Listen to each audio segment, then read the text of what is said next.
Rewind के एक और एपिसोड के साथ हाजिर खिदमत हैं। अदनान यूसुफ हमारे साथ मौजूद हैं। 16 अक्टूबर से 22 अक्टूबर इस हफ्ते के तारीखी वाक़यात डिस्कस करेंगे। पहले तो मेरे ख्याल में 16 तारीख को 1951 में लियाकत लियाकत बाग, जो पहले कंपनी बाग। कंपनी बाग था, तो वहाँ जो है वो पाकिस्तान के पहले जो वज़ीर आज़म थे उनका मर्डर हुआ था। उन्होंने एक ही लफ्ज़ कहा, बरदरान मिल्लत, और सैयद अकबर ने गोली चलाई और फिर जवाब में जो है वो उसको भी उसी तरीके से मार दिया गया। गलबन इंस्पेक्टर मोहम्मद शाह थे। उसके बाद एक इंक्वायरी कमीशन बनाया गया, फेडरल कोर्ट के एक जज थे उनकी सरबराही में, और उस कमीशन का जो दायरा कार था वो तहकीकात करना नहीं था कि किसने कत्ल किया, इसके पीछे कौन लोग थे, बल्कि सिक्योरिटी उसमें लैब्स। जो सिक्योरिटी लैप्सेस थे या इंतज़ामी हवाले से जो गफलत थी वो उसको ज़्यादा जो है एड्रेस किया गया। तो इसीलिए तो बेगम जो राना लियाकत अली थी उनकी इतनी रिजर्वेशंस थी, और वो आखिरी टाइम तो उनके जो सवालात थे ना उनके शोहर लियाकत अली खान के कत्ल के मुतालिक, उनको एड्रेस नहीं किया जा सका उनके एग्जैक्टली। लिए। और दूसरा, इसमें जो उस कमीशन के जो एक इम्पॉर्टेंट मेंबर थे वो साहबजादा एजाजुद्दीन, जो इंस्पेक्टर जनरल स्पेशल पुलिस थे, तो वो जो है कराची से पेशावर जा रहे थे। 26 अगस्त की ये बात है, 1952 की। और कहते हैं कि उनके पास जो है इस केस से मुतालिक जितने भी डॉक्यूमेंट्स थे उन्हीं के पास थे। तो उनका जो जहाज़ है वो भी खेवड़ा के करीब जो है वो हादसे का शिकार हो गया था। दूसरा जो इसी तारीख में एक बाद में एक और इम्पॉर्टेंट इवेंट भी हुआ है। तारीख तो यही है लेकिन सन मुख्तलिफ है। ये 1985 का वाक़या है। ये भी उतना ही अहम वाक़या है क्योंकि इसने पाकिस्तान की सियासी तारीख पर दूररस असरात मुरतब लिए, बल्कि यूँ कहेंगे कि इसने पाकिस्तान की सियासत का ट्रैक मुतय्यन किया कि ये किस ट्रैक पे चलेगी। और वो है ये 16 अक्टूबर की दरमियानी शब, बल्कि तीसरा पहर आप कहेंगे, जबकि जिस वक्त पार्लिमान से आइन की 8वीं तरमीम को मंजूर किया कराया गया था। तमाम वोट इसके हक में थे, जबकि मुखालफत में एक वोट में पड़ा था। उस वक्त सदर थे जनरल ज़ियाउल हक, और उन्होंने हिज़्ब इख्तिलाफ के साथ ये वादा किया था कि आप अगर इस तरमीम को पास कराएंगे तो मैं मार्शल लॉ के ये इख्तिताम का मेरे ऐलान ख्याल करूँगा। में 58 टू भी इसी के। जी जी जी, ये रखा था इस तरमीम के अंदर के जो सदर होगा उसके पास हुकूमत और असम्बली तहलील करने का इख्तियार होगा। इसके ऊपर पार्लिमान को एतराज़ था। वो ये कह रहे थे कि इस तरमीम को पास कराना ऐसे ही है जैसे मार्शल लॉ को बिल्कुल कानूनी जवाज़ फराहम करना, तो ये परमानेंट मार्शल लॉ बन जाएगा।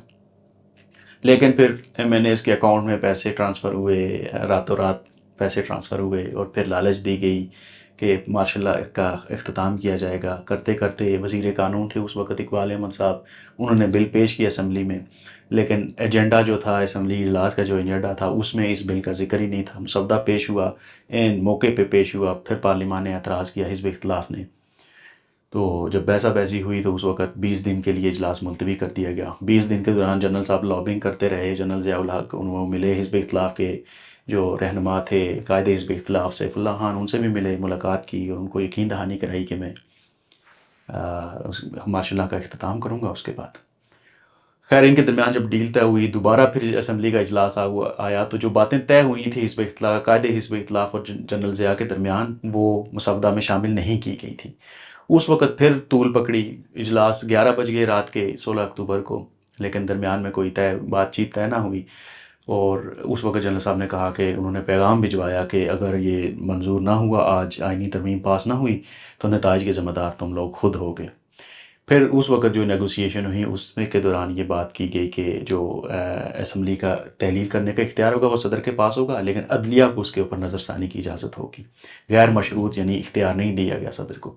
फिर जाके ये तीसरे पहर रात की यानी 17 अक्टूबर बन चुकी इसका थी। फिर पहला निशाना है वही असम्बली। जी, वो असम्बली खुद इस 8वीं तरमीम का पहला निशाना बनी। पहले में वर्ल्ड कप चल रहा है, तो एक हाँ। इसी दिन एक इम्पॉर्टेंट इवेंट ये था कि पाकिस्तान ने अपना पहला टेस्ट मैच भी इसी तारीख को खेला था, 16 तारीख को। ये 1952 की बात है। और इसमें इंटरेस्टिंग चीज़ ये है कि जो पाकिस्तान ने पहला टेस्ट मैच इंडिया के अगेंस्ट खेला था, और इस पाकिस्तान को टेस्ट स्टेटस दिलवाने में जिस मुल्क ने अहम किरदार अदा किया था, या जिस मुल्क की रिकमेंडेशन के ऊपर पाकिस्तान को टेस्ट स्टेटस मिला था, वो इंडिया ही था। तो आजकल तो जो है वो मामला कुछ और हैं, लेकिन उस वक्त हालात ज़रा मुख्तलिफ थे।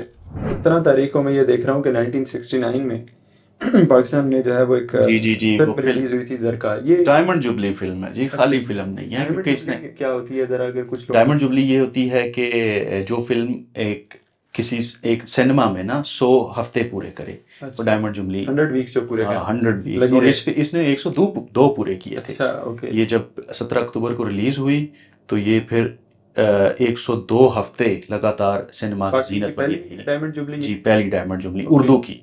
हाँ, ओके बल्कि ओवरऑल भी पहली, क्योंकि जो दूसरी डायमंड जुबली फिल्म है वो पंजाबी की है, ओके। लेकिन ये पहली उर्दू की भी पहली और वैसे भी पहली डायमंड जुबली और फिल्म है। इसमें फलस्तीन इसकी वाला क्या मामला है ये? फ़लस्तीन में जो एक अल फतेह ग्रुप था, जो बैतुल मुक़द्दस, जो बैतुल मक़दस का इशू है, और आपको पता है जैसे आजकल हमास है, तो उस वक़्त अल फतेह नामी जिहादी ग्रुप यासिर था। अरफात ने जो बनाई थी। जी जी जी जी जी।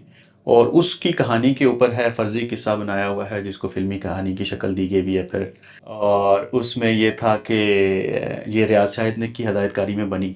और मज़े की बात ये है कि इस फ़िल्म के रिलीज़ होने से पहले जो मशहूर अदाकारा हैं नीलो, हम्म। उन्होंने फ़िल्मी दुनिया को खैरबाद कह दिया था। जी, अच्छा, ऐसा ही एक है। और इंटरेस्टिंग चीज़ लोगों को जो है वो आर्नल्ड राफेल का पता नहीं अब नाम मालूम है कि नहीं, ये पाकिस्तान के एम्बेसडर थे, और सॉरी पाकिस्तान में एम्बेसडर थे यूएस के।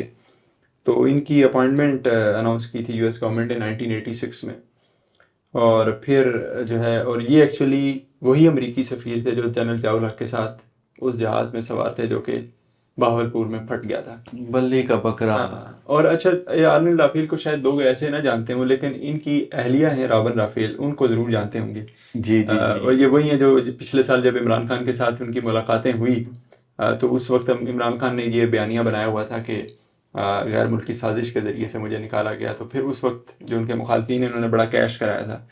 तो राबन राफेल जो है वो खुद भी डिप्लोमेट रही हैं, और आजकल तो पाकिस्तान है उनका एक फेवरेट सब्जेक्ट है, पाकिस्तान आती रहती हैं। आगे मैं एक बड़ी दिलचस्प शख्सियत को जो है वो देख रहा हूँ। 1957 की यह बात है, 18 अक्टूबर की। और जब इनका नाम, पाकिस्तान के हाँ, छठे वज़ीर आज़म को। छठे वजीर आजम, और माशाल्लाह से सिर्फ 1957 में ही पाकिस्तान के छठे वजीर आजम आ गए थे। उमर में जवाहरलाल तो नेहरू जैसे। ये भी ऐसे आए कि सिर्फ 55 दिन का क़याम रहा, और 18 अक्टूबर 1957 को इन्होंने हल्फ उठाया था वज़ीर आज़म का, पाकिस्तान के छठे वज़ीर आज़म का। हम्म। ये वज़ीर आज़म बने ऐसे कि जो सदर सिकंदर मिर्ज़ा थे, उनकी हुसैन शाही सहरवर्दी के साथ इख्तलाफात बने, उन्होंने उनको बरतरफ कर दिया। ये 11 अक्टूबर 1957 का वाक़या है। फिर वो वज़ीर आज़म की तलाश में रहे, और उनको आई चंद्रीकर की शक्ल में एक मुनासिब जो है ना ओहदेदार, वो कैंडिडेट मिला, जिसको उन्होंने प्राइम मिनिस्टरशिप के लिए चुन लिया। ये जब प्राइम मिनिस्टर बने, तो इनकी जो कैबिनेट थी उसमें 11 वज़रा थे और 2 वज़राए मुमलिकत थे। और चारों ये जो 13 के 13 लोग थे ना, ये 4 मुख्तलिफ पार्टियों से आए हुए थे, जिनमें कि यानी एक मखलूत हुकूमत या इत्तेहादी हुकूमत बनी हुई थी, जिसमें कि रिपब्लिकन पार्टी भी शामिल थी। इसी तारीख में 1989 में पाकिस्तान दोबारा जो है ना कॉमनवेल्थ का हिस्सा बना था, जो कि यानी 1971 की वार के बाद इस तंजीम का हिस्सा नहीं रहा था ना। तो क्या वाक़या है इसके बारे में क्या? अच्छा, हुआ ये कि जब 71 की वॉर में हमें शिकस्त हुई और बांग्लादेश अलग हो गया, तो जनवरी 72 में पाकिस्तान जो है वो इससे निकल गया था, क्योंकि बरतानिया ने जो है वो बांग्लादेश को तस्लीम कर लिया था बतौर मुल्क। तो पाकिस्तान बतौर एहतजाज जो है फिर अच्छा, एहतजाज के तौर पे। दौलत मुश्तरका से निकल गया था, कॉमनवेल्थ से। अच्छा, पहले बल्कि इस पे बात कर लेते हैं कि जब वो निकला, ज़ाहिर बात है उस वक्त तो फिर ये जज्बाती फ़ैसले थे। बाद में आया कि यार इससे तो काफ़ी सारे मफादात या फ़ायदे, इकनॉमिक कुछ न कुछ बेनिफिट्स हासिल हो रहे थे पाकिस्तान को। तो फिर ज़ियाउल के दौर में कोशिश शुरू हुई कि पाकिस्तान वापस जाए, लेकिन इंडिया जो है वो बड़ा सख्ती से रेजिस्ट कर रहा था इस चीज़ को। फिर जो है वो बेनज़ीर दौर में, जब 88 में बेनज़ीर आई, तो उन्होंने भी अपनी एफ़र्ट्स जारी रखी। तो जुलाई 89 में जो है वो पाकिस्तान को जो है दोबारा से इसका हिस्सा बनाया गया था। फिर वो बाद में जो है जब दोबारा से 18 अक्टूबर के इजलास हुआ, उसमें सारे जो मेंबर्स थे उन्होंने यूनानिमसली पाकिस्तान को दोबारा हिस्सा बनाया। और फिर जब ये अक्टूबर में इजलास हुआ कोलालमपुर मलेशिया में, तो उसमें फिर बेनज़ीर ने पार्टिसिपेट किया। 20 तारीख को वो ये है कि अयूब खोड़ो का यौम वफ़ात है। इनके बारे में सिर्फ ये सिंधी लोग ज़्यादा बेहतर जानते हैं इनके बारे में, और ये वही साहब हैं जिन्होंने 1954 में सिंध को 1 यूनिट का हिस्सा बनने में ना। नहीं, लेकिन उससे पिछले वाला भी जिक्र करें ना, जब वो पार्टीशन के बाद दो सूबे थे जिनके ऊपर जो है वो मरकज़ी हुकूमत की जो मोहब्बत भरी निगाह थी। एक तो 22 अगस्त को आगे हम खैर उनका जिक्र आएगा भी, वहाँ डॉक्टर खान साहब की हुकूमत हटाई गई और खान अब्दुल क़य्यूम खान आए। और दूसरा जो प्रॉब्लम था वो ये था, ज़ाहिर बात है कराची पाकिस्तान का जो है वो दारुल खिलाफा बना, दारुल हुकूमत बना, तो कैपिटल बना, तो फिर ज़ाहिर बात है उनको बिल्डिंग्स की ज़रूरत होगी, बाकी सारी चीज़ों की। उसके लिए ऑब्वियसली वो डिपेंडेंट थे प्रोविंशियल गवर्नमेंट के ऊपर। अब प्रोविंशियल गवर्नमेंट में जो है उस वक्त वज़ीर आला थे सिंध के अयूब खड़ो साहब, अयूब खड़ो बने वज़ीर आला, तो वो सारी चीज़ों में इनके मोहताज होते थे। तो इस चीज़ के ऊपर जो है वो लियाकत अली खान और इनकी खासी जो है टसल बन गई। तो उसमें जो है वो कुछ ज़ाती नोयत के भी। हाँ, बल्कि लियाकत अली खान ने कहा था कि मैं क्या करूं, मुझे तो छोटी छोटी बात के लिए पहले अयूब खान से पूछना, अयूब खोड़ो से पूछना पड़ता। आगे जो है वो एक ये तो मेरे ख्याल में आपकी आंखों के सामने ये मंजर जो है वो अभी भी रोशन ताज़ा है, बिल्कुल ताज़ा है 2014 वाले। जी जी जी, ये बड़ा तारीखी दिन है जी हमारे, मेरे ख्याल में जितनी ऑडियंस है वो सारी की सारी उसको याद ही होगा। 2014 में 21 तारीख की हम बात कर रहे हैं, तो जो कायदे इनकलाब थे अल्लामा ताहिर कादरी, उन्होंने अपना धरना जो है वो ख़त्म करने का ऐलान किया था। मुझे तो वो वाक़यात इतने मेरी आंखों के सामने रोशन नहीं है जितने उनके जाने के बाद बनने वाले मीम्स मेरे दिमाग में ज़्यादा। अच्छा, अगला जो है मैं देख रहा हूँ कि 22 तारीख को ख्वाजा नाज़मुद्दीन की जो है वो यौम वफ़ात है। तो ये जी, ख्वाजा नाज़मुद्दीन पाकिस्तान के दूसरे वज़ीर आज़म थे और पाकिस्तान के दूसरे गवर्नर जनरल भी थे। हर तरफ से नंबर 2। हाँ जी, कायद-ए-आज़म की जब वफ़ात हुई थी तो उसके बाद चूँकि ये कायद-ए-आज़म के दरीना साथियों में से थे और मुस्लिम लीग के सरबराह भी थे उस वक़्त, तो इन्हें गवर्नर जनरल बनाया गया था। और गवर्नर जनरल के बाद अब ये इनके साथ इनसे जुड़े दो बड़े खुशगवार वो अलक़ाबात हैं। एक ये हुआ कि इनके दौरे हुकूमत में ना मुल्क में खुराक की किल्लत हो गई, तो इन्हें कायदे किल्लत का ख़िताब दिया गया था। फिर ये कि खुश खुराक थे, मशहूर थे खुश खुराकी की वजह से ना, और इनकी फ़ोटो देखें ना तो लगता भी है कि ये खुश खुराक रहे होंगे। तो इन्हें लोग ख्वाजा हाज़मुद्दीन कहा करते थे।